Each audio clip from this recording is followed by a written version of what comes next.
Harvard Divinity School. Ayahuasca as Liquid Divinity, an Ontological Approach, April 4th, 2024. Welcome, everyone, on this cold and rainy day in Cambridge. I hope that it's a little warmer wherever and whenever you are in the world. My name is Jeffrey Breaux, and I'm a graduate student here at Harvard Divinity School and a researcher with the Center for the Study of World Religions, where, along with Paul Gillis-Smith, I convene the Psychedelics Sacred and Subversive Reading Group. Today's event is part of the popular series on psychedelics and the future of religion, which is now in its fourth year. The Psychedelics and the Future of Religion series is part of the center's larger, ongoing, and evolving initiative called Transcendence and Transformation, or TNT for short. The final Psychedelics and the Future of Religion event for this academic year will be on April 30th with Eric Davis, talking about his new book about acid blotter art. Prior to that, the inaugural event of the center's new series, Psychedelics and Ethics, will be held on April 16th. Both of those events will be in person and registration will be required. The best way to register for these events and to stay abreast of everything that's happening here at the center is to sign up for our weekly newsletter, which you can do at the center's landing page. For today's conversation, we are joined by Dr. André van der Braak, who will be speaking about his new book, Ayahuasca as Liquid Divinity, an Ontological Approach. To give a sense for how the conversation today will unfold, in a moment, I will turn the floor over to Paul, who will introduce himself and Dr. van der Braak. Then we will both disappear, and Dr. van der Braak will take center stage to present his work, the book's philosophical grounding, and the ontological arguments that he's making. Following his presentation, which will last about 40 minutes, the three of us will all reappear on the screen to continue a discussion of the text and to address the questions from the audience. With that, I will pass things over to Paul to introduce himself and Dr. van der Braak. Thank you, Jeff. Hello, everyone. I'm Paul Gillis-Smith, research assistant at CSWR and grad student at Harvard Divinity. Without further ado, I will introduce our speaker today. André van der Braak is the MA Programs Director at the Faculty of Religion and Theology at the Vrije Universiteit in Amsterdam and leads the research group, Transformations of Religiosity. Prior to taking on his director role, Dr. van der Braak was professor of Buddhist philosophy in dialogue with other worldviews at the Vrije Universiteit. His book, Ayahuasca as Liquid Divinity, an Ontological Approach, was published in 2023 by Lexington Books. As André will share, this text approaches ayahuasca and ayahuasca traditions through a philosophical religious studies lens, providing a new lens on the role of ritual practices and non-human actors in the Santo Daime tradition. In 2020, Dr. van der Braak authored Reimagining Zen in a Secular Age, Charles Taylor and Zen Buddhism in the West. He's also a certified Zen Buddhist teacher and lineage of Maha Karuna Chan. Dr. van der Braak, the floor is yours. Hi, thank you for your introduction. And I'm going to show a PowerPoint. So let me share my screen. My book is called Ayahuasca as a Liquid Divinity, and I'm trying to approach ayahuasca from the discipline of the comparative philosophy of religion. And it's very interesting that a few decades ago when I was young, most young people were interested in Buddhism or Hinduism. And the big ideal was to go off backpacking into the Himalayas and maybe find your guru and then maybe reach enlightenment. That was the big ideal. But these days, I hear my students and young people talk about going to Peru to find a deeper oneness with nature, to maybe meet a shaman and to drink ayahuasca. So there's an enormous shift going on in the whole landscape of spirituality and religion in the West. And this is what my book is trying to address. And I feel that these days there's a lot being published about ayahuasca, But usually people that research ayahuasca, they either approach it from a background of scientific materialism. They say, look, it's a substance and it causes hallucination, or it has all these neuropsychological effects. But they are strictly materialistic in their philosophical approach. And then there's other people that are much more spiritual and religious in their approach. They have more like a non-dualist Eastern philosophy worldview. And my book is trying to find a third way, because there's many ways that you can talk about ayahuasca, many ways that you can frame it. You can frame ayahuasca as a drug. That's like the secular discourse on ayahuasca. You can also frame it as a cognitive tool that gives access to the unconscious and allows you possibilities for self-investigation. Then from a shamanistic point of view, ayahuasca is a plant teacher, Mother Ayahuasca. And then from the Santo Daime point of view, ayahuasca is seen as a sacrament, as liquid divinity, as a divine being that lives in a bottle. Well, those are four different ways of framing ayahuasca, and it's not that one of them is necessarily better or more true than the other, but it's different ways of approaching ayahuasca. And my way of approaching ayahuasca is to inquire into this fourth way of framing it, ayahuasca as a liquid divinity. What would that mean? And how can we talk about a divine being that lives in a bottle? Seems to make no sense. So that's the first meaning of ayahuasca as a liquid divinity, that ayahuasca itself is some kind of liquid being. But the second meaning is that ayahuasca religiosity is also a kind of liquid religiosity that goes beyond the fixed boundaries of religious traditions.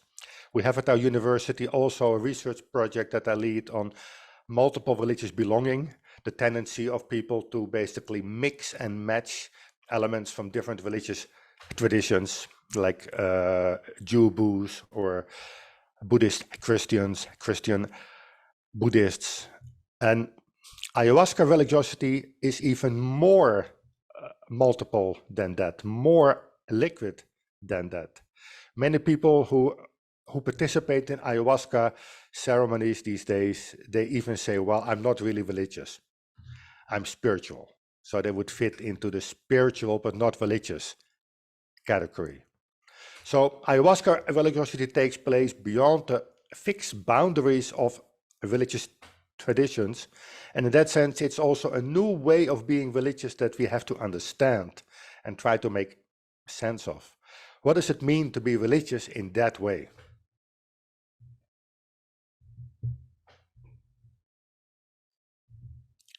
So let me go to my next slide. Ways of speaking about ayahuasca. There's many different discourses about ayahuasca, and in my book I make a distinction between three different ways of approaching it, and also three different ways maybe of using ayahuasca. The first one is recreational. Ayahuasca as a pharmacological substance, as a kind of lifestyle that people maybe use to feel better or to have a good time. Maybe in that sense it would be similar to other psychedelics, although I would have to say that it is much harder to use ayahuasca just for fun than maybe it is to use MDMA for fun. Because the ayahuasca experience can also be a very intense situation, also physically. The second way of talking about ayahuasca is in a medical therapeutical frame. And then ayahuasca is seen as a medicine, as a tool. And people use ayahuasca for all kinds of ailments, for depression, for addiction, for PTSS for problems of meaning and meaninglessness. And there's a lot been published about mystical type experience that people can gain from taking ayahuasca. But I would say that many of those approaches still remain within the medical therapeutical framework. And my interest, because I'm from the religious studies department, is in the third way of talking about ayahuasca, and that's in a religious frame. And then from a religious discourse, ayahuasca is a teacher or a sacrament. And there have been several discourses to talk about ayahuasca in this sense. One discourse is the psychedelic mysticism, which I'm going to talk more about, which has become popular since the 60s, which is that somehow ayahuasca gives access to a larger consciousness, a larger part of reality, and has a kind of mystical function. But then there's also the discourse of entheogenic shamanism, which I'm also going to say more about, which is that ayahuasca is something to be used in ceremonies and not by yourself, but always as part of a group and part of a ritual. So it's being used to address the ritual use of ayahuasca. And in those discourses, ayahuasca is seen as a person. And, very important, ayahuasca experiences are seen as they have ontological relevance. And that's a new way of speaking about ayahuasca, because even the neuroscientists that speak about mystical type experiences, they always kind of say, well, we don't want to say anything about the ontological status of those experiences. In other words, are they real or not? Do people really experience something outside of them, or is it all in their imagination? And then many scholars say, well, that's above my pay grade, I don't know. But we just focus on that for those people themselves, it's very meaningful. So they kind of approach it in a psychological way. But as a philosopher, what I want to do is try to say something about the ontology of those experiences. And the discipline of ontology is the study of being, the study of what does it mean for something to exist? When can we say that something really exists? And what kind of beings do we allow to exist? Well, when we talk about that, we have to bridge the gap between various approaches. Since the 60s, Aldous Huxley, he is here on the picture, his filter theory of consciousness has been very popular. It's not only Huxley, it was already William James who also had this theory, and Henri Bergson, so he's not the first one, but it became very popular through him. And that holds basically that our brain does not produce consciousness, it reduces consciousness. There's something out there called mind at large, and our brain usually serves as a filter to shut out most of mind at large, so that we can live in a reduced world, in an individual consciousness, and we can function. And the idea is that psychedelics expand our consciousness and somehow give us access to ultimate reality. They give us a oneness experience, and we can experience things as they really are. So that's a very, very ontological view. But it's very much based also on Eastern religion, also because in the 60s, in the first wave of psychedelics, many people that used psychedelics, they were getting interested in Buddhism, Hinduism, Taoism. Timothy Leary was all the time speaking about Buddhism, Taoism, Hinduism. I don't think he knew exactly the exact differences between them. So mainly it was about Eastern wisdom. So then in the 80s, people say, well, this whole notion of expansion of consciousness, Carlos Castaneda talked about journeys to other worlds, which is a very different framework, ontological framework. That's the shamanistic framework, right? That there's many ontological worlds, and that ayahuasca would allow you to travel to those ontological worlds. And this is why they also proposed a new term rather than psychedelics. They came up with the term entheogenic, which means awakening the God within. And that was also a term that was also being criticized. Some people felt it was very theological, and also some people said it's still very Eurocentric, to somehow assume that God is inside you. And these days, many researchers, they stick to naturalism.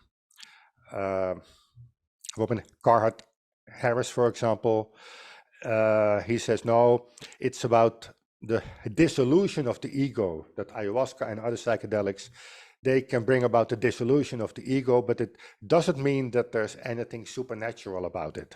No supernatural entities. So what I feel is that all these approaches are still too Cartesian. Descartes famously divided up the world between the inner world of consciousness and then the outer world of matter. So the gap between spirit and matter, the separation between the inner and the outer world. And this leads to a focus on inner, personal, individual experiences. And in my book, I'm trying to find a new way to speak about the ontology of ayahuasca experiences. And for this new way of talking about ayahuasca experiences and the ontology, I use Bruno Latour. He's a French philosopher. He just passed away 2 years ago. And sometimes I say that Bruno Latour is the most famous philosopher that people have never heard of, because he's the most cited European philosopher, but the large audience often doesn't really know about him. And Bruno Latour refuses the notion of some kind of ultimate reality. He says there's a principle of irreduction, which means nothing can be reduced to anything else, nothing can be deduced from anything else. Everything may be allied to anything else. And that means that instead of a kind of division between inner and outer, Bruno Latour proposes to talk about the ontology of the world as a network of actors. And he calls this his experimental metaphysics. So it's a type of metaphysics where you don't in advance already determine what the world is made of, but you just follow the links in the networks that you find all around you, and then you find out what kind of beings there are. So to summarize for Bruno Latour, the world can most productively be approached as an ongoing co-constructive network of interrelated human and non-human entities. And this aspect of the co-construction is very important, because Bruno Latour, he started out in the science and technology studies. He did field work in scientific laboratories to see how scientists actually do science. And then he discovered that scientific discoveries, scientific facts, they are often also constructed in the library. They are fabricated. They don't just fall out of the sky. And this has given Latour a little bit of a bad reputation in some circles, like, oh, he's just like one of these French relativist, deconstructionist thinkers who think that everything is constructed. But Latour doesn't mean everything is constructed by us or by our mind, but he means that everything is continually co-constructing each other. So we are not constructing our experiences, but we are also being constructed by things outside of us. So in his actor network theory, which has become very famous in the social sciences, Bruno Latour tries to find a way to speak about the world without making an opposition between the inner world and the outer world, subject and object, culture and nature, immanence and transcendence, human and non-human, and also important, natural and supernatural. And this last distinction, this last opposition, this is very important because this applies directly to how people think about indigenous ontologies where people talk about spirits or more than human actors. And from our Western ontology, we always say, well, there's a distinction between the natural realm and the supernatural realm, and the natural realm, that is science, and the supernatural realm, that's religion. So spirits, they are supernatural entities. They have to, if they exist, they would have to exist in their own supernatural spiritual world. And that's impossible. So it's a matter of either believing in them or not believing in them. And Bruno Latour says, no, this whole distinction between natural and supernatural is very artificial to begin with. And I'm going to talk about this a bit later, that also in shamanistic ontologies, they don't consider spirits to be supernatural. For them, spirits are natural beings, but they're more than human and not visible in the usual sense, but they're not supernatural. So in his actor network theory, Bruno Latour speaks about networks of human and non-human actors in mutual entanglement. So we are entangled with the things that we are in a network with. So this is why Bruno Latour says, I'm both a constructivist, but also a realist. It's not that we are only constructing the world in our head. There's also a real world, and it's co-constructed. So these networks are a result of continuous co-construction, and it's not a matter of whether they are constructed or not, but a matter of are they constructed well or are they constructed badly. And if they are constructed well, Latour says, well, that's what you could call true. And if they are constructed badly, he would say, well, that's what you could call not true. So this links up with another very important, more recent book by Bruno Latour, an inquiry into modes of existence. And this is his book about ontology. Because he says the world is not only a collection of networks, but those networks also contain all different kinds of actors. And he says those actors, they can exist in different ways.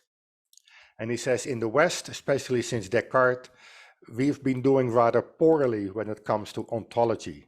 There's only two ways in which something can exist. As subjective, as my thoughts and feelings, they exist in a particular way, and then tables and chairs, which exist in the outer world.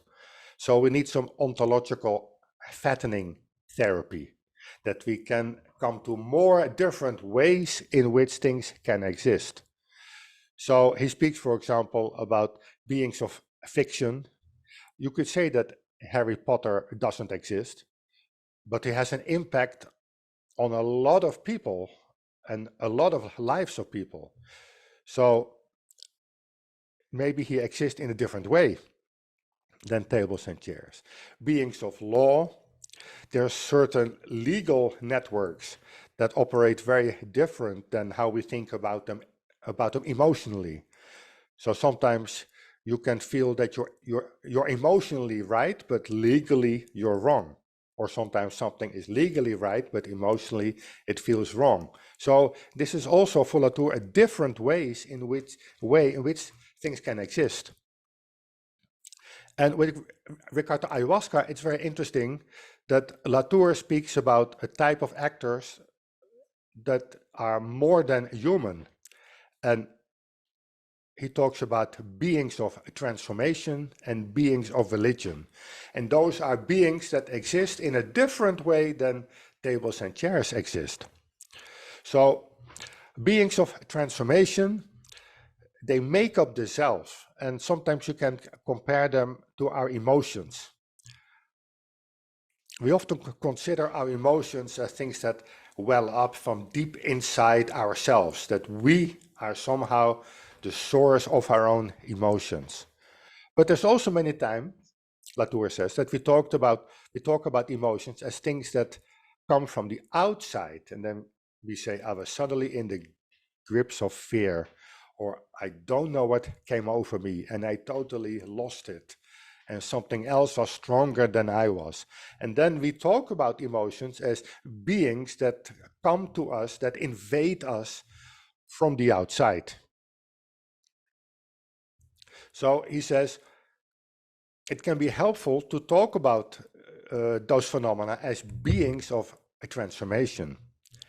And then he also distinguishes beings of religion, and those are beings that don't make up the self, but that transform the self, that break into our identity, that give us a shock, that upset our sense of self, and that maybe upset our sense of the world. And he calls those beings of religion. And what I try to do in my book is to talk about ayahuasca visions, not as somehow becoming one with ultimate reality, but about participating in the co-construction of actor networks that involve such more than human actors, such as beings of transformation and beings of religion. And that also means that set and setting play a large role in ayahuasca ceremonies. And in order to research that, you have to basically follow the links of those networks to see what is actually going on. And in my book, I try this out by giving one description of a Santo Daime ceremony in terms of such actor networks, which means that in a Santo Daime ceremony, the participants are not trying to become one with ultimate reality. It's not even that they try to have a particular experience, but that somehow they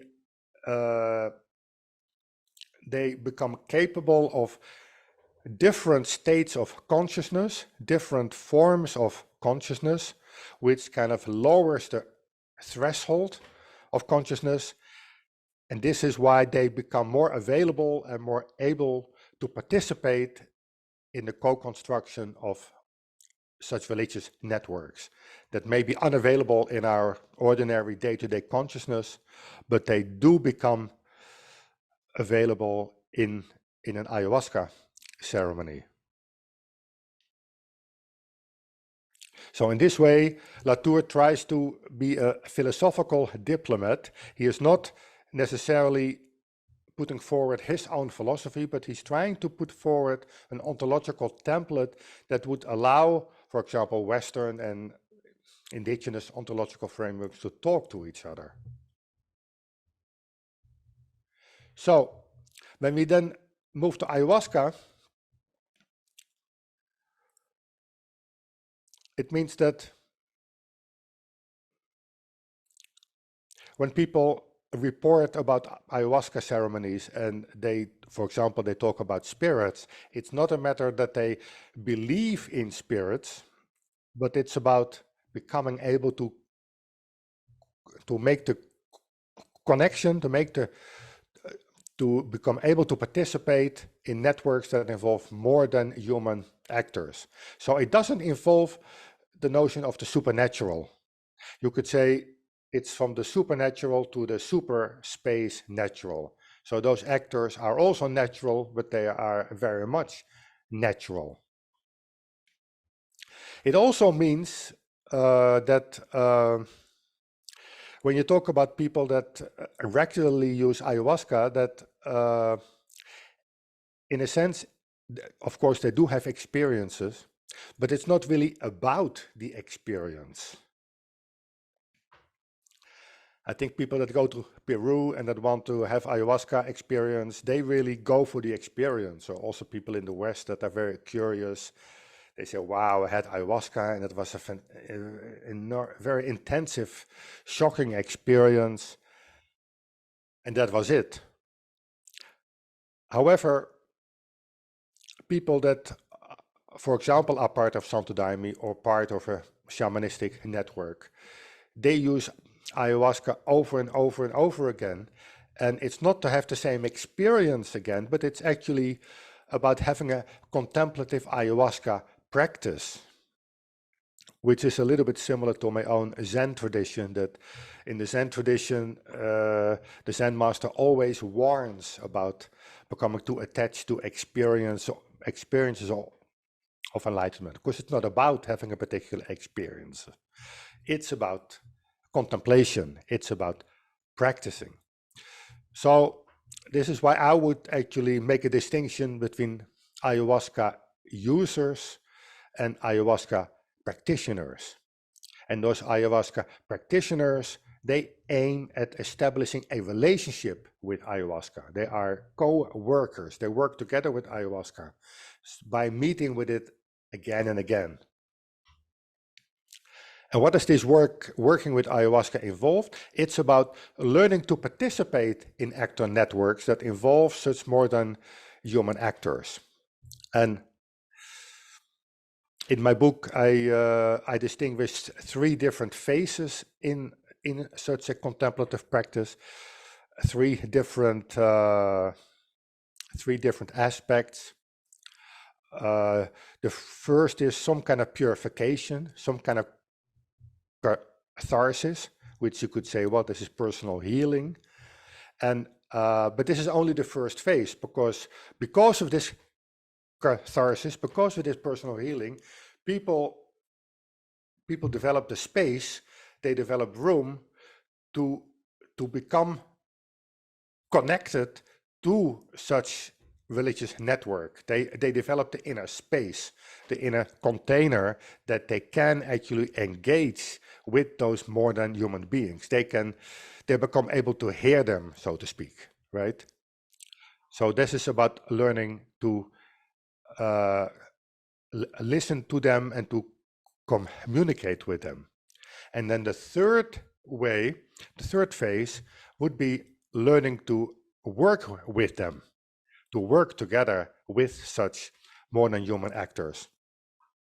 And also from my own background, this would be very similar to the Buddhist and the Zen Bodhisattva path, where the practitioner works with all the Buddhas and Bodhisattvas to save all sentient beings. So ayahuasca religiosity is a contemplative spiritual path, comparable to mindfulness or yoga. And it's very interesting that in the 60s, Alan Watts, he famously said, yes, it's fine to use psychedelics, but don't do it too often, don't make a lifestyle out of it. He said, once you've got the message, you hang up the phone. That was his quote. And I would say a contemplative ayahuasca practice is when you don't hang up the phone, but you continue the conversation, because that's actually when it begins to get interesting. Now, how can we understand such an approach from within our own philosophical tradition in the West? Because these things, they sound very alien to our Western sensibilities. However, there is a Western philosopher that I talk about in my book that does offer some concepts and some frameworks that I think can be very useful to speak about ayahuasca practices. And that's the Neoplatonist philosopher Jamblichus. Well, you may never have heard of Jamblichus, which is very typical. that he's kind of been written out of history. And the thing is, after Plotinus, Neoplatonism, it developed into two different directions. You had the rational direction of his disciple Porphyry, and that's the rational type of Neoplatonic mysticism that we are still familiar with. But the other direction was from Jamblichus, and that was the ritual direction. So the rational direction and the ritual direction. And the ritual direction went all the way back to the religiosity of the Egyptians and the mystery religions.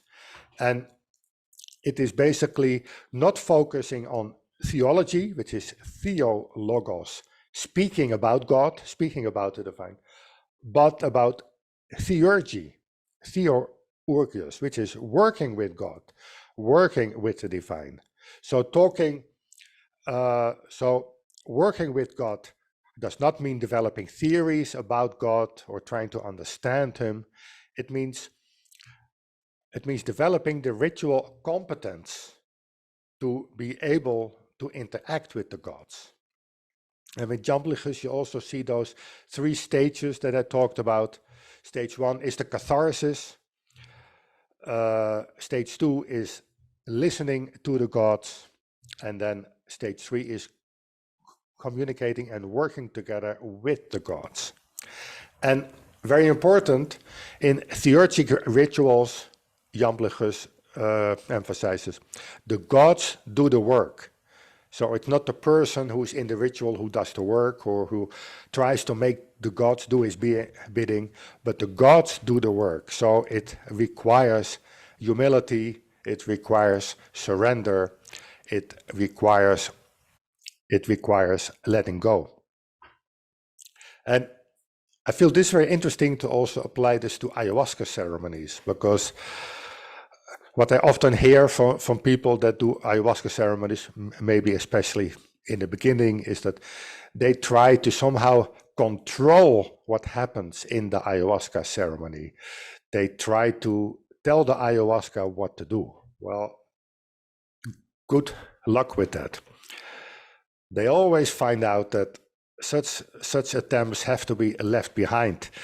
It is always the ayahuasca who does the work. You have to make yourself available to that. And it's very interesting because Jamblichus has often been kind of put aside as, oh, he was talking about magic and rituals of magic. But that's especially the difference between the rituals of magic and theurgy, that in rituals of magic, the person doing the ritual is in charge, trying to manipulate the gods. But in theurgy, the person who is doing the ritual is not in charge. The gods are in charge.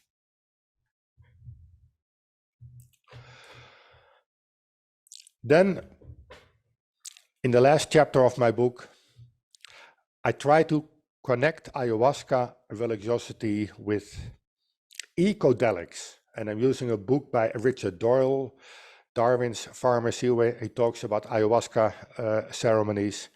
And he said, well, psychedelics is not the right term. And theogens is also not the right term, but ecodelics is the right term to speak about ayahuasca, because ecodelic, the term ecodelic means bringing to light our embeddedness in broader ecosystems. And he says, human perception is wired to recognize ecodelic connections. And it's ecodelic practices, not only ayahuasca practices, but also other practices, that can fine-tune this capacity for perception. So ecodelic religiosity offers practices to learn to communicate and work together with the modern human world.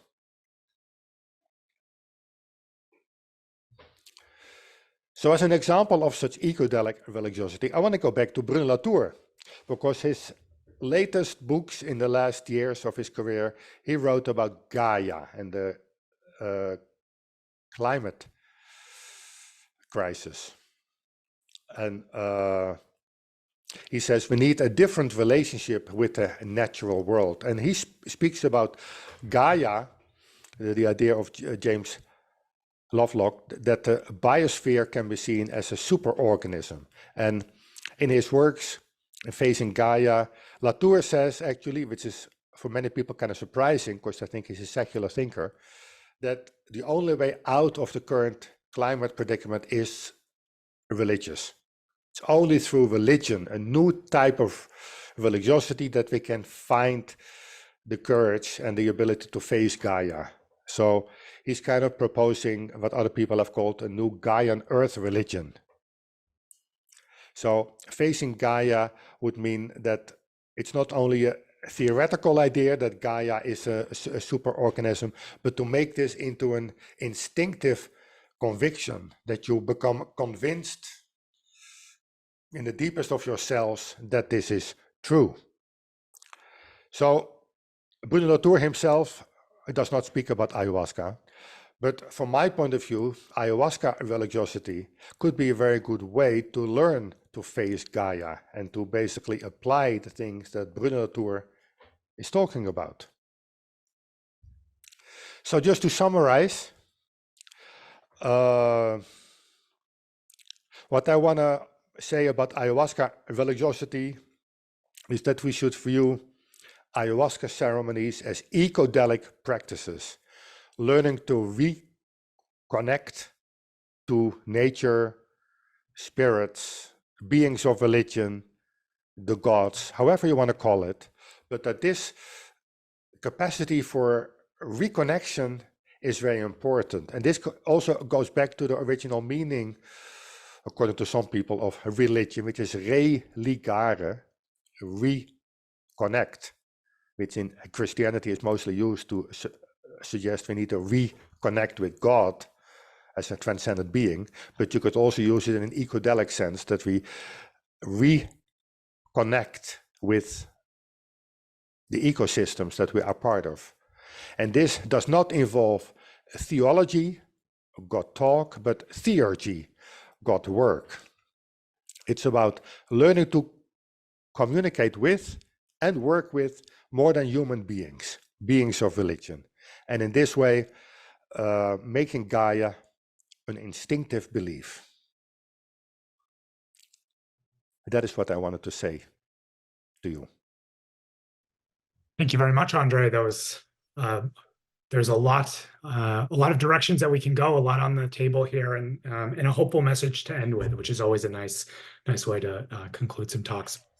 So to everybody out in the audience, feel free to put questions into the Zoom Q&A. And in the meantime, Paul and I will sort of kick the discussion off here. And I think I'll ask the first question, André, to you, which is, ayahuasca is, of course, a substance that is complex, is a brew that includes multiple different plants and many different traditions, sort of under the header of maybe what we would call, what you have called sort of ayahuasca divinities or ayahuasca religiosity.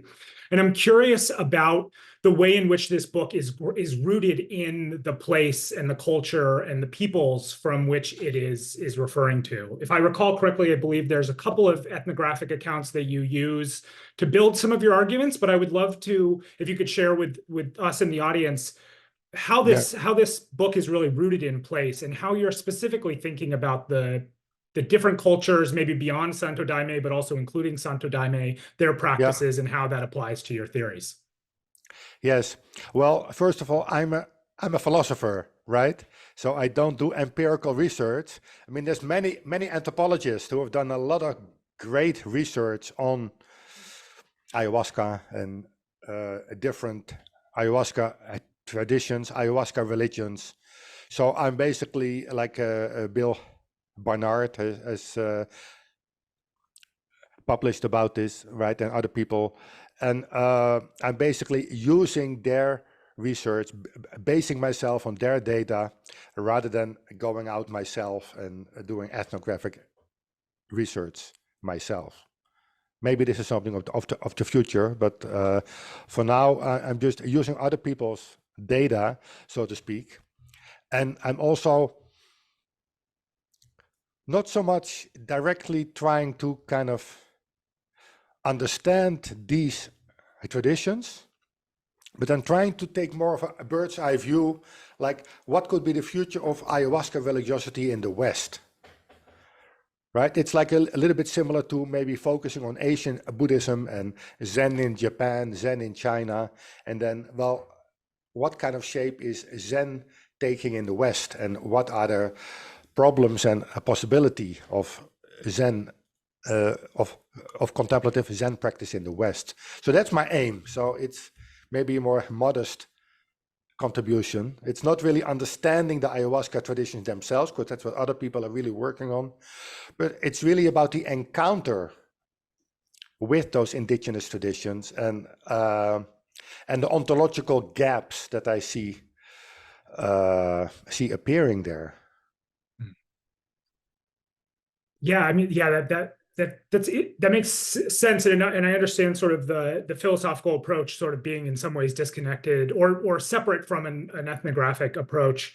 But I'm curious, the book and certainly the title and the phrasing that you're using is really rooted in specific traditions. I mean, specifically, it seems like you're drawing from mostly Westerners' accounts of the Santo Daime tradition. And Santo Daime, of course, is a syncretic tradition in and of itself, and a blending of many different ideas and paths. And so I'm curious, what is the specificity of calling this ayahuasca religiosity and really using ayahuasca traditions as the framework? What do you see that doing for your argument, as opposed to, say, just thinking about psychedelics as a broad category of chemicals, sort of disassociated from a particular cultural context?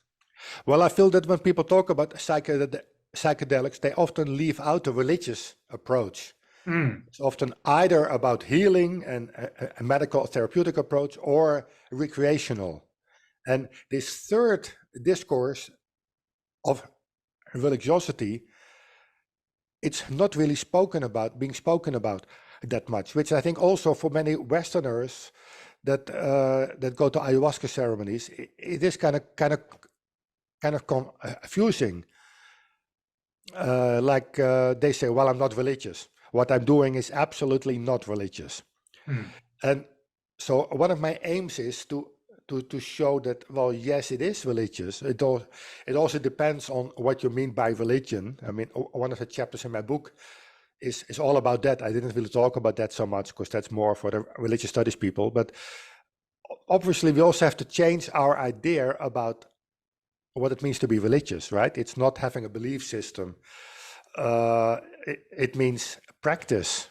And it also means this engaging, this finding a way to engage with more than human beings, which for many Westerners, it's a very, very confusing situation. Of course, they think, well, do I now have to start believing in supernatural beings? Well, how does that work? How should I do that? So what I try to do is to bring a new framework in which it does become possible to speak about such beings without necessarily immediately seeing them as supernatural beings. So yeah, you could say it's basically a book written for Westerners to assist them with their ontological problems. I'm curious what brought you to this project to begin with. Given your sort of long history of work in Zen Buddhism, what was it that you mentioned at the beginning, a sort of change in the conversation in your classrooms that was about Buddhism maybe 20 years ago, and now has turned to plant medicine, psychedelics, this sort of thing. I'm curious, what are the sort of other things that were going on that brought you to this project? Well, like you said before, for a long time, my chair was in Buddhist philosophy in dialogue with other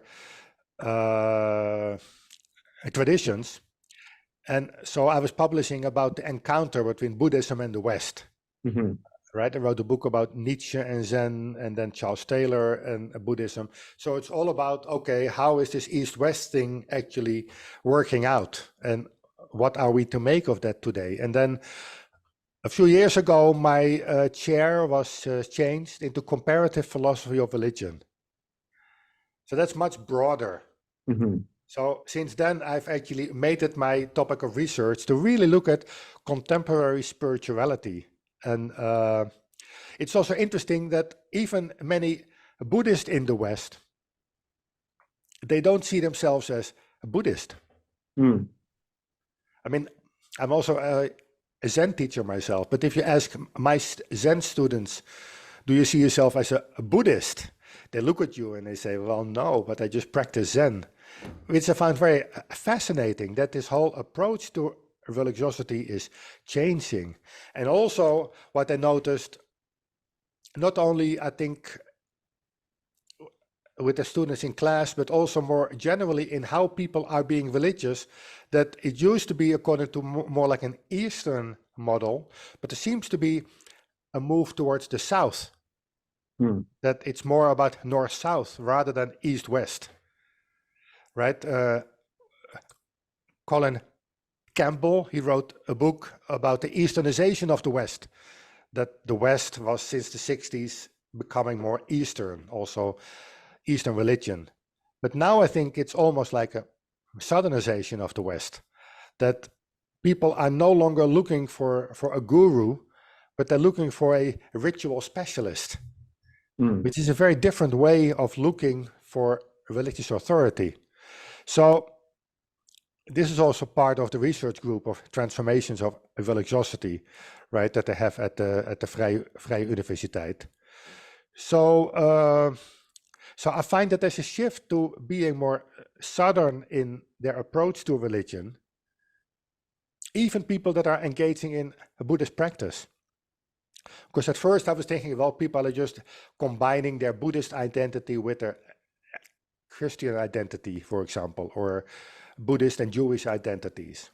And that it seemed for a while like that. But nowadays, it seems that for many people doing Buddhist practice, they don't even find it important to self-identify as a Buddhist. And so I find, in a certain way, the focus on ayahuasca religiosity is like a case study to say something about this much wider development of how religion is changing in the West, and especially with the younger generation. Right. That was my sense, that so many of the conclusions you reach could be applicable far beyond specifically ayahuasca. Ayahuasca is not uniquely a liquid divinity. There is this sort of the movement of mediation between, you know, a southernization of the West or an easternization of the West. These sorts of mediating moments evoke you know, a need to sort of assess our ontological gaps and, you know, consider a liquid divinity or something like this. Yeah. But the thing that is interesting with ayahuasca, this can also happen in Zen practice, but especially with ayahuasca, that people report this sense of ontological shock. That they say, oh, I realize that my ontology, it's not enough anymore. It doesn't fit. Right, and then some people become idealists or they become dualists, but they actually don't know how to engage with that. And so ayahuasca does do that. Right. There's a question in the chat that I think relates quite well to this. You mentioned that a lot of folks' exposure to psychedelics in the West is often through a sort of clinical or therapeutic setting. And given ayahuasca's own history and a number of these psychedelics history of being, you know, non-Western in origin, and then entering into the West or being sort of extracted from other places for the West's benefit for clinical ends, the places they come from, it is both a sort of religious and a medicinal practice. And so a question in the chat here is, how do you think the domain of religion can be integrated into the clinical domain? How should the landscape of psychedelic healing look? What should it look like in terms of the relationship between churches and ceremonies on the one hand, and clinics and therapist armchairs on the other? Yeah, that's a very good question, and that's obviously still ongoing. And also here, I feel there's a big parallel with Buddhist practice, right? The whole mindfulness craze, right? Where you take one aspect from the Buddhist Eightfold Path and then use it for clinical applications. And it becomes very popular, and many psychologists are now doing mindfulness with their clients, and they don't have any idea where it came from, and they don't even know what the Eightfold Path would be. So there's a tension there between, on the one hand, extracting the benefits and being to make them fruitful to a Western audience. And like, for example, John Kabat-Zinn, who was one of the founders of the mindfulness-based stress reduction program, he says, well, you have to use a secular language in the West, otherwise you can't get into schools or hospitals because they're going to accuse you of being religious. And after feeling with ayahuasca, this also may be a reason to kind of to make it more psychological or therapeutical than it is in the full indigenous context. Mm. And the thing is, there are good reasons to do that, and I think it also works. Mm. Just like the mindfulness, it works in the West, but you also lose something.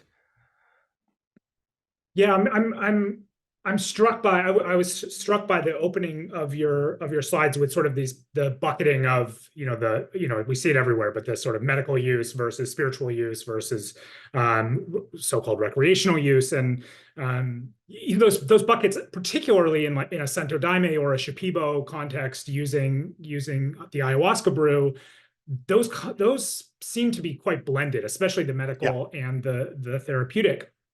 And so maybe actually it would be helpful, since we are a divinity school, maybe it would be helpful to get a sense of how if you could share with us a little bit more about how you're thinking about religion and conceiving of religion here, especially you just noted the sort of concern with pulling out particular parts of a practice, and yet had earlier mentioned how important practices were to the version of a religion that you're sort of speaking about. So maybe could you go into a little more detail about how you're applying religion in this book, what that framework is doing for you, and how that maybe also connects with Bruno Latour's actor network theory? Oh my God. That's the question that every scholar of religion dreads. Can you please define religion for us? Oh my God. Well, since you've done it so beautifully in the book, I hope it's not. Well, I basically say that in the study of religion, there's been like a development, and Bruno Latour also speaks about this, to emphasize practice more than belief. And it's because of our Christian and Protestant roots that we assume that being religious has to be about having a belief system, right? Believing in the existence of God, and that this is what separates the believers from the non-believers.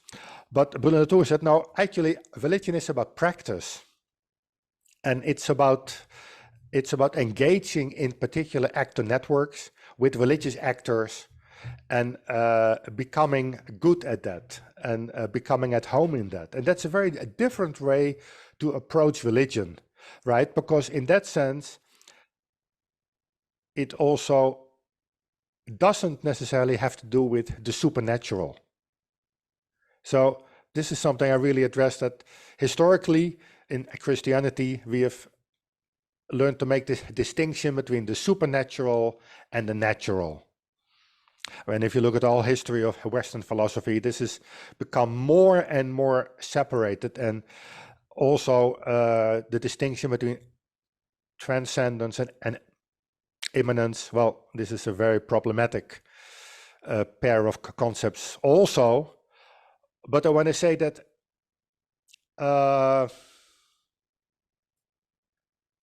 there's a anthropologist, Marshall Salins. He just wrote a book also about religion in an enchanted universe, and he says that, well, there's actually two different types of religiosity, two different ways that people can be religion. It could be in a transcendentalist and in an immanentist. And a transcendentalist way of being religious assumes this separation between the supernatural and the natural, and divine and the mundane.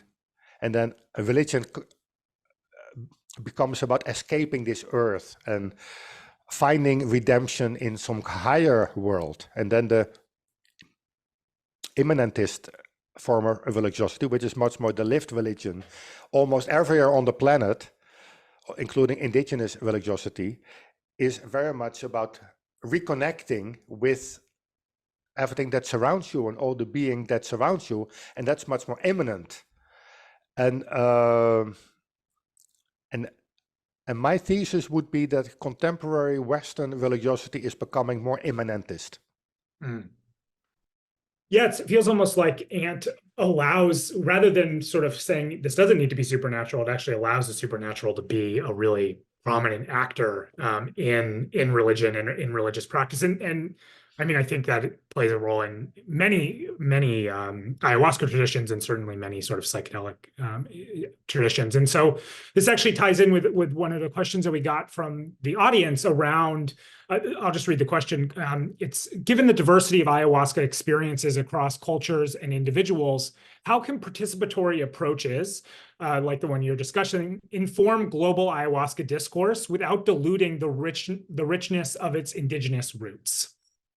Well, I think they can help to do it justice without diluting the richness, because a participatory approach, it doesn't assume that you have an experience of a prior existing external reality, right? Because then you would have to say, oh, people have different experiences. Well, who's right and who's wrong? Of which experience is true and which experience is false. But from a participatory approach, which Bruno Latour says, well, experience is always co-constructed. That means that you leave a lot of room for a set and setting, right? The set is the personal motivation. Why are people drinking ayahuasca, and what do they hope to get out of it? What is their previous history? And the setting is the cultural context and the ceremonial context. And they play a large role in the kind of experience that people have. And that's not as a kind of something to be avoided, that you have to try to be objective or neutral. No, it's part and parcel of the experience, because it's a participatory experience. So I would say that a participatory approach does more justice to the diversity of the different experience. And also I would say, from what I'm arguing, is that it's not about the experience, but about the contemplative practice. So people can have all kinds of experiences, and they can be meaningful or not meaningful, but eventually it is about becoming ritually competent and engaging in this contemplative practice and learning to work together with beings of religion, which can feel very differently, but that's in a certain way beside the point. It's almost like, yeah, we can move to a model of setting and actant. It allows you to take into account all the beings that are also influencing your experience or right. And also, it's not only ayahuasca that's doing the work, right? It's one of the actors in a very complex actor network, but it's entangled, right? So you can't just focus on, okay, the ayahuasca and what is it doing, but it's much more complex. Yeah. I had a question about your mobilization of iamblichus and of gnosis, and yes, the sort of milieu that Porphyry and iamblichus find themselves in, and the divine entities that one might encounter through ayahuasca religiosity. It seems to me that there's a particularity of the tradition that iamblichus and Porphyry are speaking of. They're speaking of, a set of divine actors that are unique to their terroir. And I am wondering that it seems ayahuasca is quite similar in that way, and that there's a sort of rootedness to the earth, to the ground from which ayahuasca, the plants that compose ayahuasca, evoke. And so I'm wondering the degree to which we can sort of pick up the theorizing and theurgizing of one terroir's deities and apply them elsewhere. It seems almost that we are taking theurgy as method rather than as tradition. Yeah, you're right. That be your read of young. Yeah. I totally agree with you. I really want to avoid that I'm doing some kind of comparative approach where I'm saying, or like a historical approach where I'm saying, look, ayahuasca ceremonies, that's the same as the kind of rituals that Jamblichus was writing about.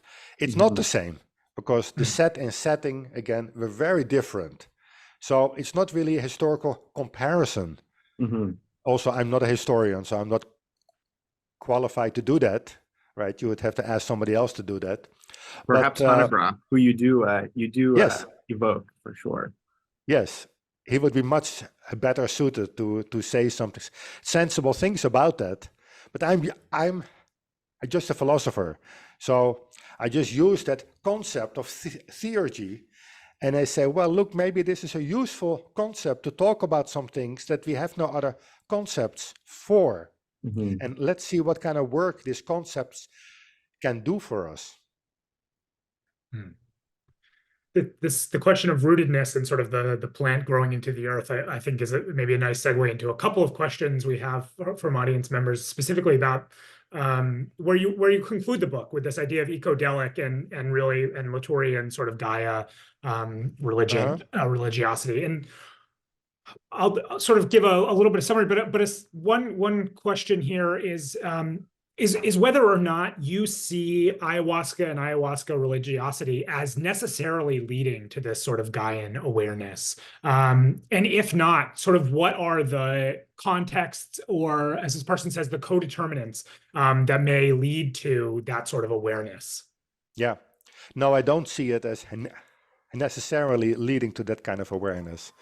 And this is maybe one of the problems of the naivete which people have when they talk about psychedelics in general, but also ayahuasca, that it's going to be for everybody a kind of a way for more connectivity and pure goodness. And look, also in the indigenous context, historically, ayahuasca was used in all kinds of ways to develop all kinds of things, not all of them what we would consider wholesome. Again, it's all about setting. What is your motivation? What is your purpose?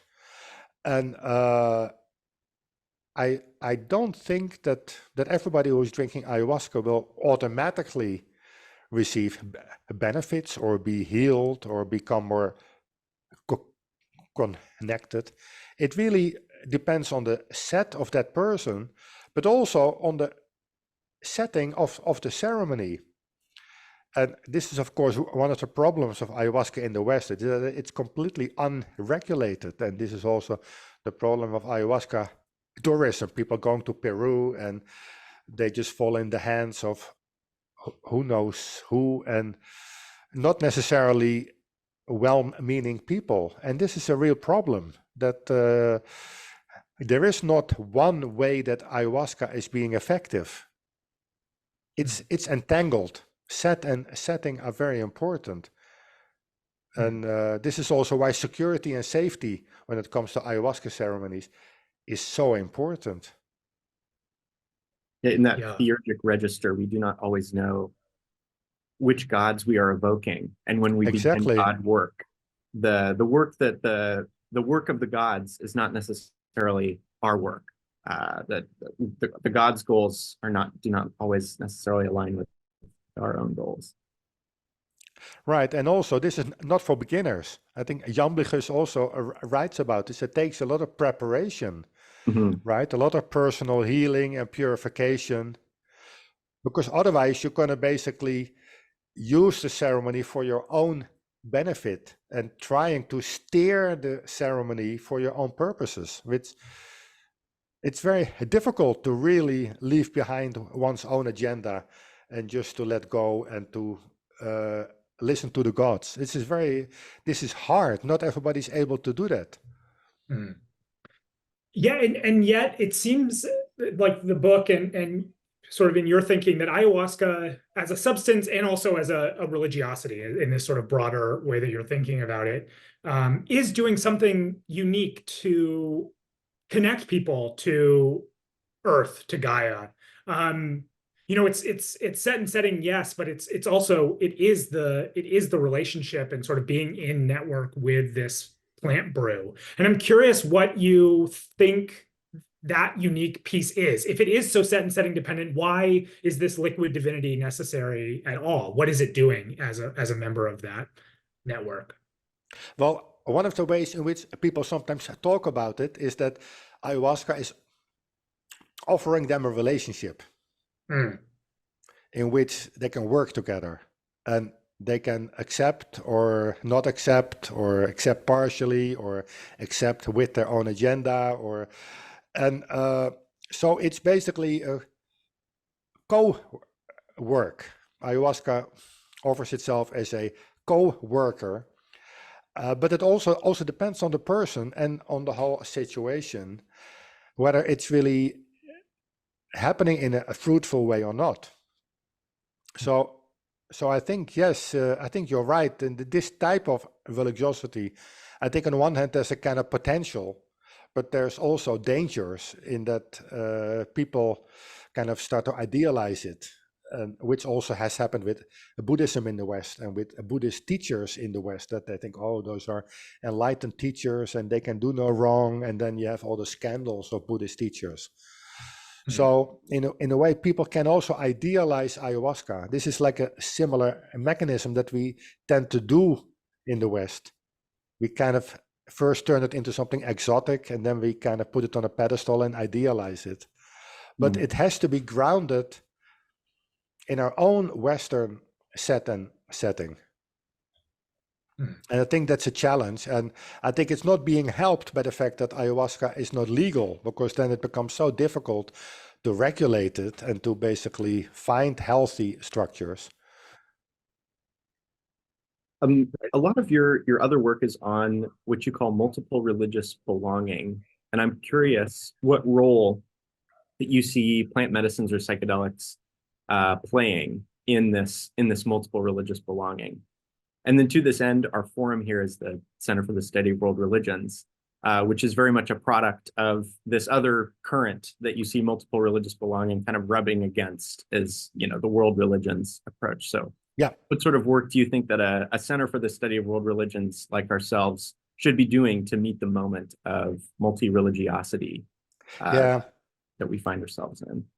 When we did this research project on multiple religious belonging, I'm still working on the book to kind of integrate it into a finalized book. But we make a distinction between hard, medium, and soft multiple religious belonging. And hard multiple religious belonging are people that have very clear boundaries. They self-identify as, I am a Jew, I am a Buddhist Christian. So they have very clearly two identities. And that's how they have multiple religious belonging. There's two clear belongings. And then you have the medium multiple religious belongings, people that say, well, I'm a Christian, that's my religious belonging, but I also do Buddhist practice, and I also do yoga, and I'm interested, and I maybe also drink ayahuasca, but I am a Christian, that's my identity. And then the third type is the soft multiple religious belonging, and that is people who don't claim any bounded identity. And they are very difficult to investigate, right? Because those are the spiritual but not religious, or people that have a religion without religion, or however you want to call it. But those are very difficult to get hold of. And I don't know whether you know this book, Strange Rites, by Tara Isabella Burton. Well, she writes about this new religiosity, about people that just mix and match and don't feel the need for a bounded religious identity. And she uses the metaphor of the remixing, like what the DJ is doing, right? Remixing, taking stuff from different recordings and then making something new. And I feel this is what many people do. This is what people soft multiple religious belongers do.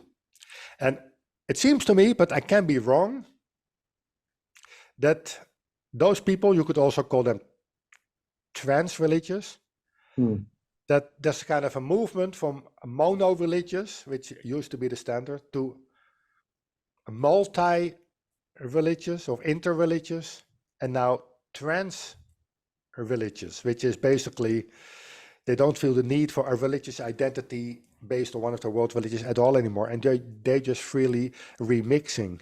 And it seems that the ayahuasca group definitely fits into that category.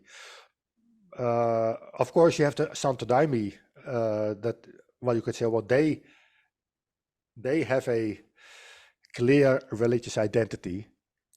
Sure. But then when you ask them about, well, what do you actually practice and what do you believe in, they're often very eclectic, and they also mix and match, right? So I think this ayahuasca religiosity is very much related to this mixing and matching, which seems to be where it's heading in the Western religious landscape.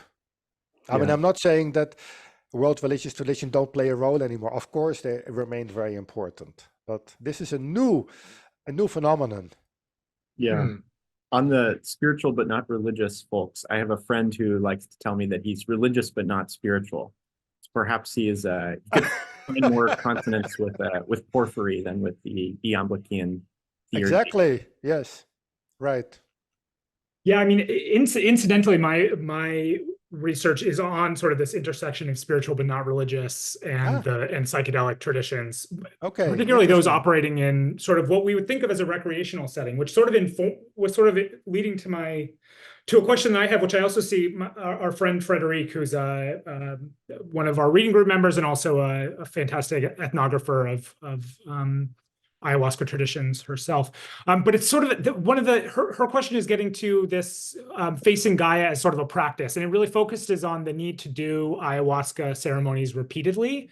And, and it's from my own research, there's this sense of the distinction that you draw between sort of a casual user and somebody who is sort of more involved in who is a practitioner, a user versus a practitioner language. I would love to hear how exactly you're thinking about that. Where does that line happen? Is it, as Frederic is saying, that in order to really face Gaia, you need to be doing ayahuasca many, many times? Is that what allows you to get these insights? Or is it possible that you have one experience at Burning Man, and like you said, that causes ontological shock and leads to an entirely new life view? I mean, where do we draw this line? How do you draw this line and think about it as, especially in the context of liquid divinity, with this liquid nature? I mean, of course, anything is possible, right?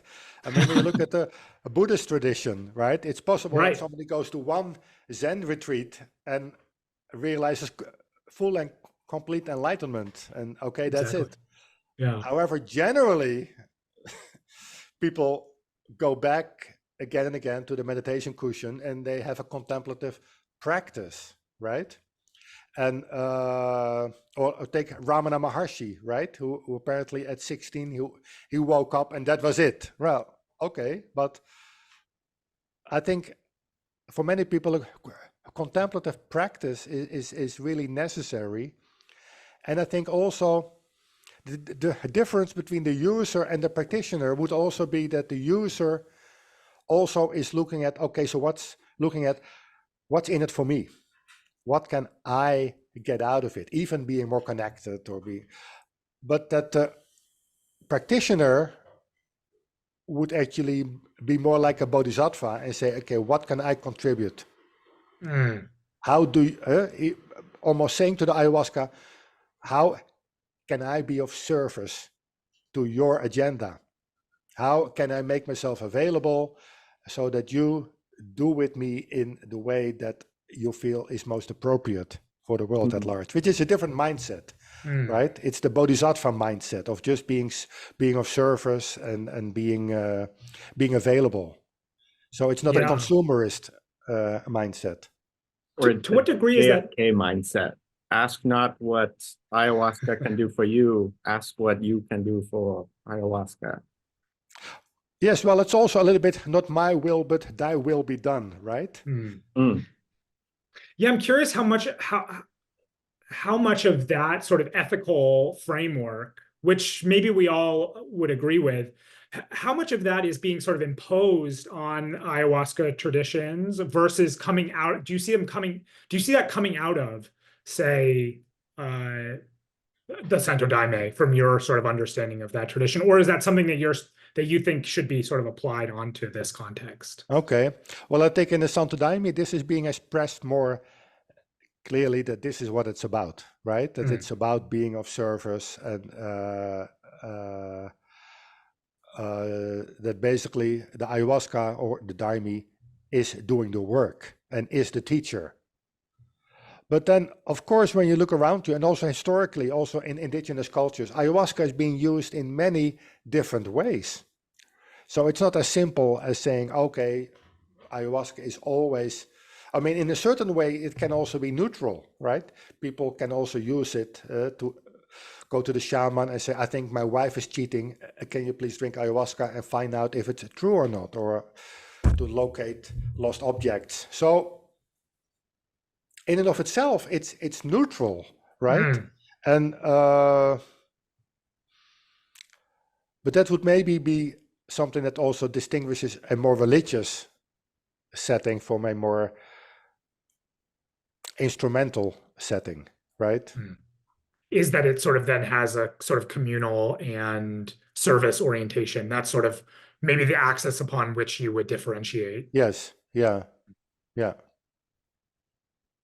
think this is a lovely question from our chat here, from Naftali. You contrast the participatory nature of ayahuasca experiences with perennialist views that seek a universal truth. Given the diversity of ayahuasca experiences across cultures and individuals, how can participatory approaches inform global ayahuasca discourse without diluting the richness of its indigenous roots? Yeah, that's a very good question.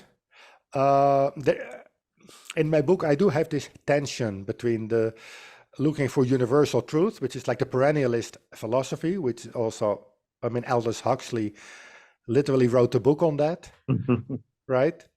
Which is this kind of universalism. And I feel somehow there's like a tension with the ayahuasca religiosity, which maybe can't really be grasped in the same kind of universalist terms. That also because setting is always so important, that so you always have kind of local truths and local networks and local actor networks. And maybe this is also why I use Bruno Latour, because he's very much against such kind of universalist approaches to truth. Right. And I know that the whole approach of perennialism is one way of making sense of religious diversity, right? It's a kind of a pluralism, say, well, look, the religions may look different on the surface, but actually they're all paths up the same mountain. And in the end, all religious practitioners, they arrive at the top of the same mountain, and then they shake hands and they hug, and then but that's like kind of a pluralist approach to theology of religion. And also recently, most theologians have more like a particularist approach. They say, well, the mountain that the Christians climb might be a different mountain than the one that the Buddhists climb. And salvation and nirvana may not be the same. How would we ever know that it is the same? So this kind of, I would call it more optimistic kind of dialogical approach to religious diversity, which I've also been very active in myself, like 10 years ago. I guess the general sense is that, well, how do we know that it's really the same? So there's more of a focus on diversity than on oneness, right? More on difference than on sameness. Also within the religious tradition. This is why, for example, some religions, they prefer to speak about interreligious hospitality, rather than interreligious dialogue. Because they say, well, you are on your mountain, I'm on my mountain, and we don't need to agree. We don't need to come to a common truth. Right. Yeah. And It's another hopeful ayahuasca- place to land us. Yeah, yeah, definitely. It's I would say that, yeah, ayahuasca, I think, speaks, and plant medicines in general speak to that sort of particularness in that, Yes. you know, we find these plants in particular places, and the traditions that develop around them are sort of so rooted in place, and the sort of necessity to recognize the difference between mountains is, I think, the sort of ethical edge of this project here. Yeah. Yeah, with that, let's land this cosmic ayahuasca spaceship here. Thank you, Dr. van der Braak, for sharing You're your welcome. work with us today. This introduction of Latour into the psychedelic humanities, I think, is absolutely crucial. And thank you to everyone in the audience for your wonderful questions and your attention today. And we're grateful, as always, to the center's director, Dr. Charles Stang, excuse me, to our events coordinator, Lori Sedgwick, and to the rest of the CSWR staff for their support. As mentioned at the start, we have 2 more psychedelics-related events this semester. Our inaugural event in the Psychedelics and Ethics series will be on April 16th at 5:30 in the Sperry Room at the Divinity School, where we will introduce the ethical quandaries that psychedelics present from legal, biomedical, and spiritual care perspectives. We'll have Dr. Mason Marks from the Law School, of Christina Hoskeller from Exeter in the UK, and Dr. Roman Palitsky, who is at Emory, speaking there. Registration is required, and you can find that link on the CSWR website. And our final Psychedelics in the Future of Religion event for this semester will be in person at the CSWR on April 30th at 5:30. We'll be in conversation with Dr. Eric Davis on his upcoming book, Blotter, The Untold Story of an Acid Medium. Registration will also be required, and you can find that on the CSWR website. Oh, also in, 5 days, we have a lecture and musical performance on Thunder Perfect Mine. And this will be also at the Divinity School in the James Room, and registration is on CSWR website. And with that, we will all bid you adieu for the evening. Thank you for your attention, for your thoughtful questions, and we wish you a lovely rest of your evening. Thank you. Sponsor, Center for the Study of World Religions. Copyright 2024, the President and Fellows of